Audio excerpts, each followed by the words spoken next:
बाबा साहब अम्बेडकर ने कहा है कि जो बेड़ियों में जकड़े हुए लोग हैं उनके बेड़ियां उतारने की आपको जरूरत नहीं है। बस ये एहसास करवाइए कि आप आजाद नहीं हैं, वो अपने आप बेड़ियां तोड़ेंगे। शिक्षा एक मात्र जरिया है सभी भेदभाव से ऊपर उठने का और सबका जवाब देने का। अगर आपके अंदर उसको पढ़े हुए को समझने की कुव्वत नहीं है और उस पर चलने की कुव्वत नहीं है तो आपकी डिग्री किसी काम की नहीं है।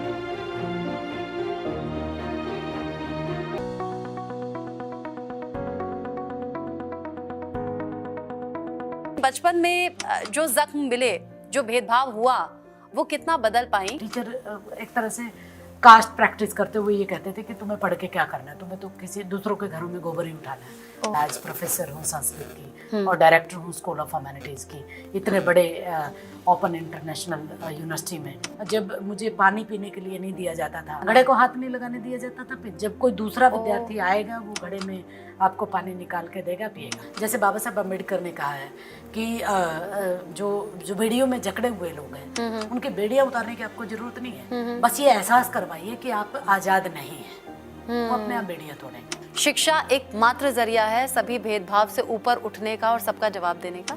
अगर आपके अंदर उसको पढ़े हुए को समझने की कुव्वत नहीं है और उस पर चलने की कुव्वत नहीं है तो आपकी डिग्री किसी काम की नहीं है। हम महिलाएं के आज के एपिसोड में आप सभी का बहुत स्वागत है। आपके साथ मैं रचना बंसल। आज हम महिलाएं में हरियाणा की बेटी, बहुत खास मेहमान हमारे साथ में जुड़ी हुई हैं, कौशल पवार जी। उनसे मैं बातचीत की शुरुआत करूं उससे पहले थोड़ा सा उनके बारे में बता दूं। बचपन संघर्षों से बीता है, जात पात के चलते भेदभाव का सामना भी करना पड़ा, लेकिन बचपन की कुछ घटनाओं ने ये माइंडसेट तय कर दिया कि बस इसी के खिलाफ आवाज उठानी है। आवाज जात पात में भेदभाव को लेकर क्रांति की भी थी और शिक्षा के क्षेत्र में भी अलग क्रांति वो लेकर आई हैं। मेरे साथ में कौशल पवार जी मौजूद हैं स्टूडियो में। बहुत स्वागत है आपका। बहुत धन्यवाद। मैंने आपकी बचपन की बहुत सी स्टोरीज और उनके वीडियोस देखे हैं और मुझे लगा कि इससे इंस्पायरिंग और क्या होगा कि आप स्टूडियो में आ जाएं, अपनी कहानी खुद से बताएं। आज कौशल पवार जी इग्नू में बाकायदा प्रोफेसर भी अपनी जॉब कर रही हैं और डायरेक्टर के तौर पर भी जिम्मेदारी संभाल रही हैं। लेकिन बचपन में जो जख्म मिले, जो भेदभाव हुआ, वो कितना बदल पाई और तब के और आज के ज़माने में अंतर क्या देखती हैं और अपने बच्चों को, यानी कि जिन्हें पढ़ाती हैं, उन्हें सिखाती क्या है? देखिए, सबसे पहले तो मैं हम महिलाओं में आज आपके मंच के साथ बैठ के बहुत अपने आप को हर्षित और गौरवान्वित महसूस करती हूँ कि आप हम महिलाओं पर, हमारी जैसी महिलाओं की बातचीत करने के लिए अपने मंच पे बुलाती हैं। दूसरी बात, मुझे आज जब मैं आपके स्टूडियो तक पहुँचने वाली थी, मुझे मेरे चाचा की बहुत अच्छी सी बात याद आ रही थी। वो ये कि क्योंकि ग्रामीण क्षेत्र से मैं आती हूँ, आपने जैसे कि बताया, हमारे यहाँ बिजली का बहुत अभाव रहा करता था। लगभग आज भी स्थिति वैसी की वैसी है, थोड़ा सा परिवर्तन आया है। घटना मैं ये बताना चाहती हूँ कि हमारे यहाँ मेरी जो भाभी थी वो दहेज में खिड़की वाला टीवी लेके आई थी। अच्छा, वो शटर वाला है? शटर वाला, पूरी, हम उसको खिड़की वाला टीवी बोलते थे। पूरी हमारे पूरे समुदाय के आसपास में जितने भी घर थे, किसी के घर में टीवी नहीं था। तो जाहिर सी बात है, क्योंकि अनपढ़ लोग थे, मैं अशिक्षित नहीं बोल रही, अनपढ़ मैंने शब्द का प्रयोग किया, लोग थे, वो उनको नहीं पता था कि टीवी कैसे चलता है, कि केबल भी लगानी होती है इसमें या इसी में जो कुछ आता है। उस वक्त बहुत सारे एपिसोड पहले आते भी थे टीवी में अपने आप, मतलब बिना केबल भी आते थे। डीडी, दूरदर्शन और भी कई सारे, चित्रहार आता था, कई सारी चीज़ें आती थी, रामायण भी आती थी उस वक्त बिना केबल के। तो हम जब एक बार मेरे पिताजी मजदूरी करके आए और उनको बड़ा एक्साइटमेंट थी कि ये क्या है जो बोलता भी है। ऐसे देख के ना कि ये कुछ है ऐसा जो बोलता है। तो फटाफट भाग के, क्योंकि उनको बहुत एकदम उत्सुकता थी कि मुझे भी ये देखना है क्या है, इसको इसमें से आवाज़ आती है। वो भाग के आए, लाइट गई हुई थी, तो मुझे कहा कि बेटा फटाफट ना ये चलाइयो, एक बार मुझे देखना है। मैंने कहा टीवी नहीं है। कह रहा कोई बात नहीं, मैं अंधेरे में ही देख लूँगा। तो वो घटना और आज हर एक आदमी के पास। अच्छा, यानी आपने कहा कि लाइट नहीं है तो उन्होंने कहा मैं अंधेरे में देख लूंगा, बट चला दो। वो उन्होंने ये नहीं सोचा कि वो लाइट से ही चलेगा। बिजली से ही चलेगा टीवी। मतलब उस वक्त की ये कहिए कि अभाव, अज्ञानता, अनपढ़ता और टेक्नोलॉजी का इस्तेमाल ना होना, और गांव देहात तक बहुत सारी चीज़ें नहीं पहुंची थी। वो दौर और आज का दौर। लेकिन अच्छी बात तो यह है कि माता पिता भले ही नहीं पढ़े थे, लेकिन उन्होंने ठाना कि बच्चों को पढ़ाना है, और खास तौर से मुझे लगता है आपको आगे बढ़ाया। बिल्कुल, इसलिए मैंने अशिक्षित शब्द का प्रयोग नहीं किया। हाँ। वो अशिक्षित नहीं थे, शिक्षा को केवल डिग्री से ना मापे, हाँ। बल्कि जो ज्ञान की, हमारी जो लोक में जो ज्ञान की परंपरा है, ज्ञान की जो विरासत है, वो उनको इस तरीके से मिली थी कि उनको बड़ी इंटरेस्टिंग स्टोरी है। असल में जैसे सफ़र करना होता है, मेरे चाचा, एक बार मैं मेरे पिता को चाचा बोलती हूँ। अच्छा, हाँ, गांव में बोलते हैं। हाँ, मेरे फादर को हम लोग चाचा कह के संबोधित करते थे, और मेरे 5 चाचा ताऊ हैं। अच्छा। ऐसा नहीं है कि मेरे चाचा को हम पिता की जगह चाचा पर प्रयोग करते हैं, बल्कि अपने पिता को चाचा बोलने का ही एक गजब का ये भी था कि जो पढ़े लिखे परिवार है उनको वो पिता बोलते हैं, जो अनपढ़ परिवार है वो चाचा बोलते हैं। हाँ। तो हम लोग क्योंकि आसपास के पड़ोस में और पूरे समाज में अनपढ़ता थी, तो चाचा ही बोलते थे। मेरे चाचा एक बार कहीं गए थे रिश्तेदारी में, तो बस उनको पकड़नी थी किसी गांव में जाने के लिए, तो उन्होंने बस वाले को कहा कि मुझे कलायत जाना है। कलायत हमारे गांव के पास में एक छोटा सा कस्बा है, उनको वहाँ जाना था रिश्तेदारी में। तो ड्राइवर ने कहा कि हरियाणवी में बोला कि दिद्दे दे रखे हैं, दिद्दे मतलब आंखें, पढ़ ले, बाहर बोर्ड पे लगा हुआ है। तो उस वक्त मेरे चाचा को बहुत फील हुआ। उस वक्त उन्होंने सोचा कि अगर मैं पढ़ा लिखा होता तो मुझे इस तरीके से इंसल्ट महसूस जो की करवाई ड्राइवर ने सब लोगों के बीच में, बहुत एम्बैरसिंग उन्होंने फील किया। उनको लगा कि मैंने सारी उम्र मेहनत मजदूरी करते हुए निकाली। उस वक्त का जो समुदाय था वो सारा का सारा अनपढ़ था। मेरे चाचा के लिए ये बात इतनी चुभी कि अपने बच्चों को मैं ऐसा नादान बनाऊं, कि मैं कम से कम अपने बच्चों को इस काबिल बनाऊंगा कि उनको किसी के आगे ऐसे एम्बैरस ना होना पड़े। हाँ। और वो दिन और उसके बाद उनके अपने जीवन के ज़िंदगी के दिन जितने भी रहे, उन्होंने हम बच्चों को तीनों को समर्पित किया पढ़ाई में। दिन रात मेहनत मजदूरी की, कभी भी किसी भी तरह की। वो एक ही बात समझाया करते थे हम लोग, मैं भी इवन मेरे चाचा के साथ दिहाड़ी मजदूरी करने जाती थी। हम लोग जब भी छुट्टी होती थी, कमाई का जरिया मजदूरी था। कमाई का जरिया और कोई मजदूरी के अलावा और कुछ था ही नहीं। तो ऐसे में तो खाने की पूर्ति करना एक अलग चैलेंज है। स्कूल की फीस कैसे जाती थी? बहुत बड़ा चैलेंज था। लेकिन मेरे चाचा ने मुझे भी खुद अपने साथ काम पे लेके जाते थे। उन्होंने कभी ये महसूस नहीं होने दिया मुझे कि मैं पढ़ते हुए मुझे काम नहीं करना। वो एक ही चीज़ कहा करते थे कि कोई भी काम छोटा बड़ा नहीं होता। गरीबी और संघर्ष के साथ साथ जो जात पात का भेदभाव था, दलित समुदाय से ताल्लुक रखना, वो तो बहुत, वो इन सबसे ऊपर और बड़ा था क्या? बहुत बड़ा था। लेकिन मैं आज जैसे कि आपने खुद कहा कि मैं आज प्रोफेसर हूँ संस्कृत की और डायरेक्टर हूँ स्कूल ऑफ ह्यूमैनिटीज़ की, इतने बड़े ओपन इंटरनेशनल यूनिवर्सिटी में। लेकिन जब मैं पीछे मुड़ के देखती हूँ या सोचती हूँ तो मुझे लगता है कि उन्होंने जब ये कहा कि तमाम जात पात के भेदभाव को झेलते हुए, तमाम शोषण को झेलते हुए, तमाम सारी बाधाओं को पार करते हुए, उन्होंने मेरे कान में मंत्र की तरह फूका हुआ था कि तुम्हें किसी चीज़ के लिए झुकना नहीं है, आगे बढ़ना है बस। चाहे तुम्हें कोई कितना भी भेदभाव करे तुम्हारे साथ, कितना भी कास्ट प्रैक्टिस करे, कितना भी कुचलने की कोशिश करे, कितना भी मजाक उड़ाए, बस एक ही काम है, एक ही मकसद है, अर्जुन के मछली की आंख की तरह, कि सिर्फ पढ़ना है, वो डिग्री हासिल करनी है जो सबसे बड़ी है। उनको डिग्रियों के नाम नहीं पता थे, बस ये पता था उनका कि पढ़ना है। मैं जब पढ़ती थी स्कूल में तो हमारे यहाँ संस्कृत पढ़ने का एक तरह से अधिकार नहीं था। टीचर एक तरह से कास्ट प्रैक्टिस करते हुए ये कहते थे कि तुम्हें पढ़ के क्या करना है, तुम्हें तो किसी दूसरों के घरों में गोबर ही उठाना है, दूसरों के घरों में मैला ही उठाना है, तुम पढ़ के क्या करूँगी, झाड़ू ही लगाना है तुम्हें। तो मैं उस दिन बहुत रोई थी। मैंने जाके यही बात, ऐसा किसने कहा था स्कूल में? बच्चों ने? के टीचर थे, टीचर ने? हाँ।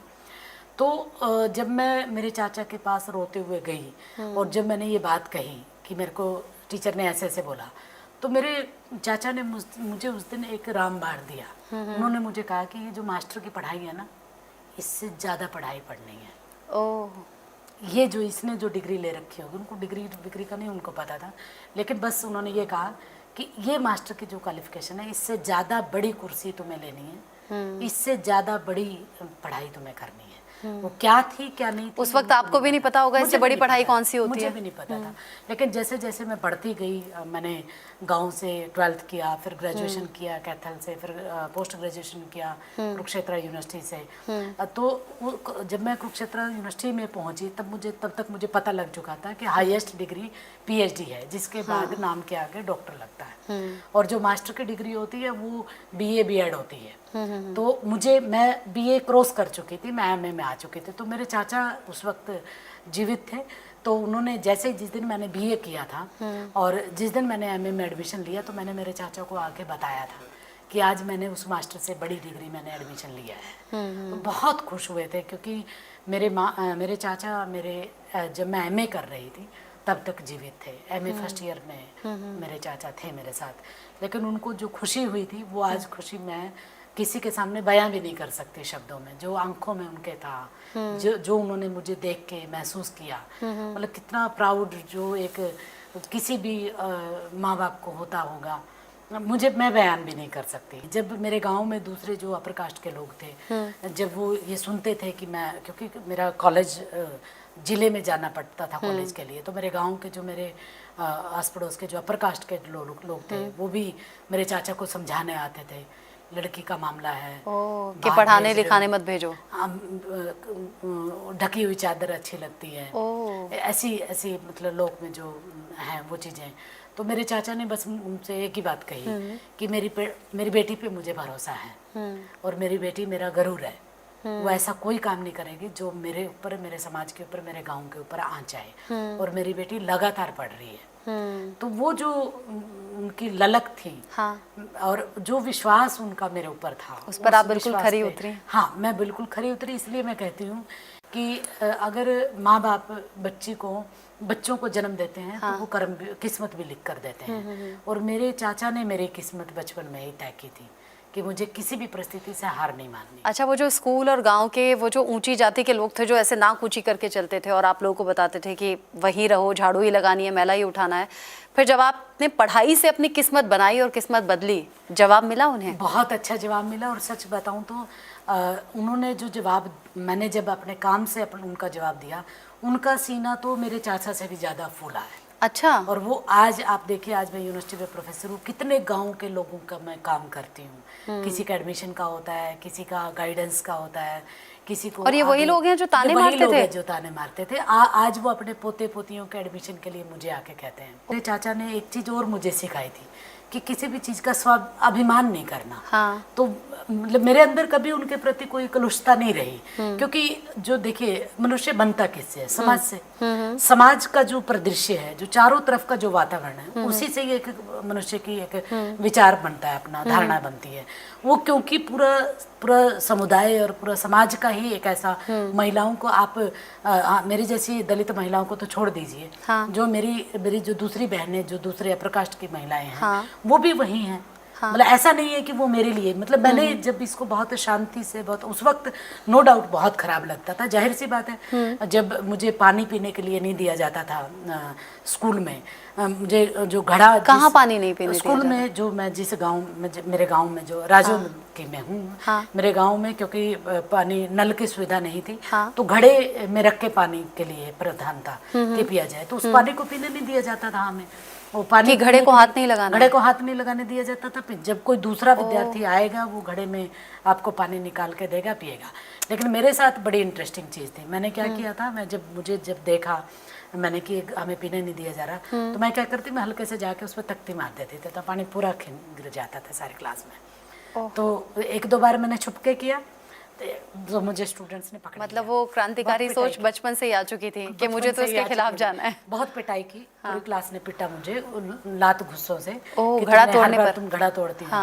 उन्होंने देख लिया था असल में, और दिन मैं करती थी चुपके से, बिना देखे। उस दिन उन्होंने मुझे देख लिया, देख के मेरी बड़ी पिटाई हुई। खैर, पिट पुट के भी मैं आराम से ऐसे ही बैठी। अगले दिन जैसे ही घड़ा नया आया, घड़े में पानी डाला, मैंने फिर सबके बीच में ही मारा। तो मुझे दोनों, मेरे पैर हाथ दोनों पकड़ के प्रिंसिपल के पास ले गए। हमारे यहाँ हेडमास्टर हुआ करता था। हेडमास्टर हमारे थे हालांकि राजपूत कम्युनिटी से, अपर कास्ट की कम्युनिटी से। मेरा गांव राजपूत बहुल है, कुछ लोग, कुछ परिवार ही हैं ब्राह्मण के, अन्यथा तो राजपूत बहुल गाँव बोला जाता है। उन्होंने कहा कि क्या हुआ, तो मैंने बता दिया, मैं कहा ये घड़े में या तो पानी मैं भी पीऊँगी अपने हाथ से, या कोई नहीं पिएगा। तो मास्टर जी ने बड़े, मतलब गुस्सा भी नहीं कहेंगे, अलग तरह के तेवर से मेरी तरफ देखा। देखते रहे 2 मिनट के लिए, उन्होंने कुछ नहीं कहा। फिर उन्होंने कहा कि अच्छा, कल को घड़ा लाएंगे तो भी फोड़ोगी? तो वो देखना चाहते थे कि मैं डर के मारे क्या कहती हूँ। सारी क्लास मेरे चारों तरफ तख्तियां लेके मारने के लिए मेरे पास खड़ी, और मास्टर जी भी पकड़ रहे मुझे ऐसे, और भी पूरा स्टाफ, मेरे जो मास्टर जी थे दूसरे हेड मास्टर के पास, वो भी सर, मतलब ये कहिए कि आधा स्कूल जमा हो चुका था। और पूरे स्कूल के सामने ऐसे बोलना अपने आप में एक बड़ी बात थी। तो उन्होंने कहा अच्छा कल घड़ा लेके आए तो कल भी तोड़ेगी। तो मैंने सबके बीच में बोल दिया हाँ तोड़। गए वो क्लास में कहा कि आज के बाद घड़े में से पानी कोई नहीं पिएगा, और अगर घड़े में से पानी पिएगा तो ये भी पिएगी, नहीं तो कोई नहीं पिएगा, नलका है नलके से लो। हमारे पड़ोस में, मतलब स्कूल के बाहर पड़ोस में एक पंडितों का घर था, नलका वहाँ था। तो उन्होंने कहा घड़े का कंसेप्ट ही बंद कर दिया कि घड़े में से कोई नलके में जाके पानी पियो। यानी कि उन्होंने इस तरीके से काम किया। उनसे ये एडमिनिस्ट्रेशन था उनका, जो मुझे याद आता है उनका, कि कैसे उन्होंने मेरी बात का भी मान रखा, उनकी का भी रखा है। लेकिन उनको भी पता था ये जो बात उन्होंने फिर बाद में मुझे सिखाई भी, उनको भी पता था ये कि वो पंडितों का घर है। और क्योंकि हमारी वर्दी नीली होती थी, जो एससी स्टूडेंट्स होते थे ना उनको नीली वर्दी स्कूल से मिलती थी, और जो अपर कास्ट के स्टूडेंट्स होते थे वो वाइट वर्दी पहन के आते थे। तो जो ब्लू कलर था, आसमानी सा ब्लू, जैसे ये कौन सी ईयर की बात है? मींस ऐसा होता है कि कास्ट के हिसाब से वर्दी मिले? ये रहेगा 1987 और 88 के आसपास। ओह, 86 और किसी ने विरोध नहीं किया कि उस वक्त विरोध का, उनको बड़ी सामान्य सी बात थी ना ये, मतलब ये विरोध भी कि अलग जाती है तो अलग रंग के कपड़े पहनो ताकि दूर से पहचान ले। ये विरोध की बात है, ये पता ही नहीं था हमसे। इवन ये भी नहीं कहा जाता था कि आप नजदीक आके कॉपी पकड़ाओ, कॉपी चेक करवानी होती है, तो ऐसे रखवाते थे टेबल पे। ओहो। तो जब मतलब आप देखिए ना, उस समय का जो दौर था, ये था ही नहीं कि ये इसका विरोध भी होना चाहिए। होता है ना कि आप, जैसे बाबा साहब अम्बेडकर ने कहा है कि जो बेड़ियों में जकड़े हुए लोग हैं उनकी बेड़ियां उतारने की आपको जरूरत नहीं है, बस ये एहसास करवाइए कि आप आज़ाद नहीं हैं, वो अपने आप बेड़ियां तोड़ेंगे। ठीक उसी तरह जब हमारे पास शिक्षा आई, या जागरूकता आई, या विरोधी स्वर आया, या विद्रोह की प्रवृत्ति, एक तरह से मुझे तो विद्रोह की प्रवृत्ति मेरे चाचा से विरासत में मिली है। मेरे चाचा गलत बात का विरोध करते थे, वो मुझे भी यही कहते थे। उन्होंने मुझे यही, वो जैसे आजकल के बच्चे अंग्रेजी मीडियम में पढ़ने जाते हैं ना, माँ बाय बाय करती है उनको गाड़ियों में बिठा के, हमारे यहाँ ऐसा कुछ नहीं होता था। हमारे यहाँ मेरे चाचा मुझे हमेशा ये कहा करते थे जाते जाते, गलत का विरोध करना है चाहे किसी के सामने भी करना पड़ो, अगर गलत नहीं हो तो ईंट मार के आना, अगर वो पत्थर फेंकेगा तो मास्टर जी ने बड़ा तरीका दूसरा निकाला। लेकिन वो अलग बात थी कि हम, क्योंकि वर्दी वैसी पहन के रखते थे, तो जो और पंडितों का नल था, वो हमसे वर्दी को देखते ही बोलती थी कि हमारा नल का खारा पानी देना शुरू कर देगा, नल का बीट जाएगा, यानी कि नल का अछूत हो जाएगा, और नलके के पानी से जो मीठा पानी आ रहा है वो खारा पानी देना शुरू कर देगा। चीज़ें होती हैं। अच्छा, आपने शुरुआत में कहा कि मैं अपने पिता के साथ में मजदूरी करती थी, स्कूल तब जाती थी, फीस ऐसे जुटती थी। हाँ, अच्छा, मेरा कॉलेज तो काम क्या था मजदूरी में, ये बता सकते हैं? देखिए, हम करते थे सड़कों पे बजरी बिछाने का काम, जो सड़कें बनती हैं, सड़कें जब बनती हैं, हाँ, सड़कों पे बजरी बिछाने का काम, तारकोल बिछाने का काम, और बजरी एक जगह से दूसरी जगह पे सिर पर उठा के लेके जाने का काम। आजकल मशीनें करने लगी हैं, उस वक्त मशीनें नहीं करती थी। अब तो पहले मैनुअली होता था ना, बजरी एक जगह से उठा के दूसरी जगह लाएंगे, फिर वो बजरी को उठा के फिर उसमें बिछाई जाएगी। और जब सड़क बनती है उससे पहले सड़क की सफाई भी की जाती है, उसको झाड़ू से अच्छे से साफ किया जाता है, जिससे जब तारकोल गिरे और बजरी गिरे तो दोनों अच्छे से बिछ जाएं। क्योंकि सड़क बनती है तो उस पर बहुत लंबे समय तक वो रहनी भी चाहिए, अगर अच्छे तरीके से। बट इससे पहले आप कह रही थी कि स्कूल में बच्चों ने कह दिया कि तुम मैला उठाती हो, झाड़ू लगाती हो, तो वो अलग की बात है। इंटरेस्टिंग स्टोरी है ये, फनी भी है, आपको भी हंसी आएगी। हमारे घर में एक, हम लोग, मेरे घर का जो पेशा था दिहाड़ी मजदूरी करना था, दूसरे के घरों में जाके काम करना था। और जानवर के रूप में हम मुर्गे और बकरी, या फिर मेरे घर में तो बकरी भी नहीं थी, मुर्गे और सूअर पालने का काम करते थे। तो हमारी एक बहुत सुंदर सी फीमेल सूअर थी, फीमेल पिग कह सकते हैं, उसका नाम हमने लच्छो रखा हुआ था, तो उसको हम लच्छो ही बोलते थे। तो लच्छो एक बार प्रेग्नेंट थी, और उसने क्या किया, उसने अपर कास्ट के घर में जाके बच्चे दे दिए। तो उस वक्त मेरे चाचा और मेरी माँ दोनों घर में नहीं थे, तो वो भाग के, मतलब जो जिसके घर में उसने बच्चे पैदा किए, और बच्चे भी 10-12 थे, क्योंकि छोटे छोटे कई सारे बच्चे पैदा करते हैं ना फीमेल। तो क्या हुआ, वो घर आया, घर आके बड़ी जोर जोर के गालियाँ देने शुरू की मेरे चाचा के नाम से, मेरी माँ के नाम से। हमारे यहाँ एक बहुत ख़राब चलन था, महिलाओं का नाम लेके, मतलब जो नीची कास्ट की महिलाएं होती तो उनका नाम लेके पुकारते थे। जो अपर कास्ट के व्यक्ति होते थे उनकी महिलाओं को अगर संबोधन करना हो तो चाची या ताई कह के संबोधन करते थे। और हमारे समाज की जो महिलाएं थी उनको सीधा नाम लेके बोलते थे कि फलाने की बहू, या फिर सीधा मेरी माँ का नाम जैसे शांति था, मेरी माँ के नाम से गालियाँ दे। मैं स्कूल से आई थी तब, जस्ट बस बस्ता मैंने रखा ही था, मैं उस वक्त 12वीं क्लास में थी। तो मैं बाहर आई एकदम, मैंने कहा क्या हो गया, तो उन्होंने कहा तो अपनी उसको उठा के लेके आओ, बहुत गंदी भाषा का इस्तेमाल करते हुए। तो मुझे समझ ना आए, मैंने ये नहीं किया था तब तक, क्योंकि मैं पढ़ती थी तो मेरे चाचा मुझे कुछ कामों से यूँ कहते होते थे तुम्हें करने की जरूरत नहीं, हम कर लेंगे। जो दूसरों के घर में जाके साफ सफाई और मैला उठाना तो मैं होता करती था। थी, हाँ। मतलब जैसे सूरी को चाट देना, मतलब फीड करवाना। अच्छा। ये मैं नहीं करते थे। जैसे उसको बच्चे हो गए हाँ। तो उनके बच्चों को कैसे लेके आना है, इसमें भी एक विज्ञान होता है कि कैसे आप दूसरी जगह से एक माँ के बच्चों को लेके आएंगे। तो ये मैंने नहीं किया था आज तक, तो मेरे लिए बड़ा धर्म संकट था। हालांकि मैंने करते हुए देखा था, जैसे कई बार बच्चे पैदा होते थे ना, तो जब बच्चे लेके आते थे तो मैं देखती होती थी कि ऐसे लेके आए, लेकिन मैंने किया कभी नहीं था, क्योंकि मेरी माँ और मेरे चाचा अपने आप ही कर लेते थे। तो ये काम मेरे से अछूता था एक तरह से। अब वो गालियाँ दे, मुझे समझना है, खैर अब करना तो था ही। मैंने क्या किया, जैसे वो करते थे, एक बड़ी सी बोरी ली, कट्टा जिसको बोलते हैं, बड़ी बोरी लेके हाथ में रखी, और हमारे यहाँ उसको चाट बोलते हैं, चाट, जिसमें सारा मतलब सामान, थोड़ा आटा डाल के, पानी डाल के, एक घोल, मतलब उसका खाना तैयार करना एक तरह से ना, वो लिया तसले में डाल के और सिर के ऊपर रखकर हाथ में वो ली, बोरी ली, और मैं चली गई। तो क्या हुआ असल में, जब मैं लेके आ रही थी ना उसको, तो मेरे कुछ क्लासमेट, क्योंकि मैंने कहा ना मैं 12वीं क्लास में कोएड में थी, तो उन्होंने मुझे देख लिया असल में कि मैं मतलब ऐसे ऐसे लेके आ रही हूँ।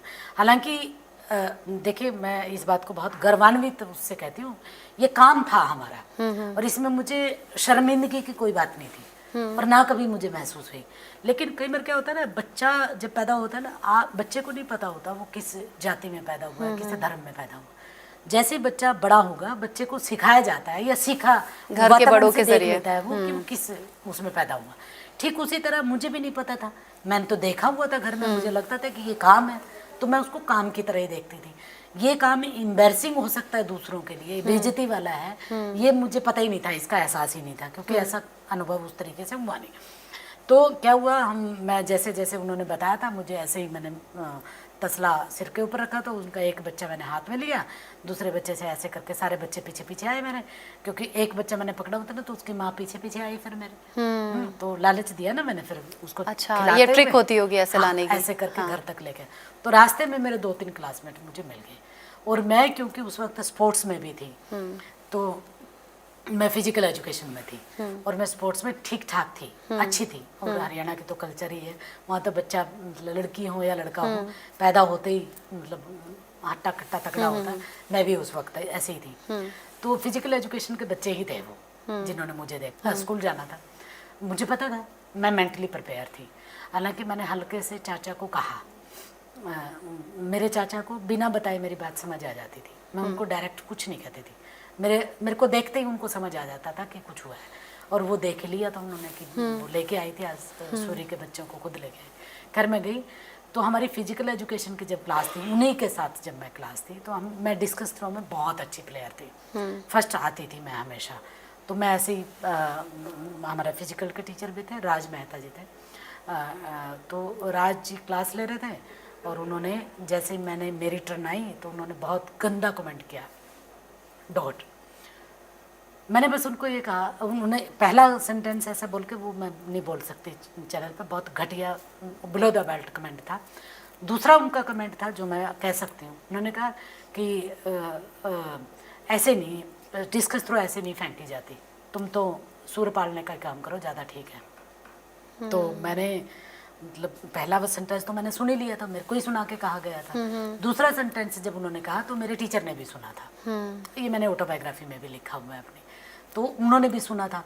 और मैं उस वक्त पोजीशन ले चुकी थी अपनी, क्योंकि मेरी टर्न थी उस वक्त और स्पोर्ट्स चल रहा था।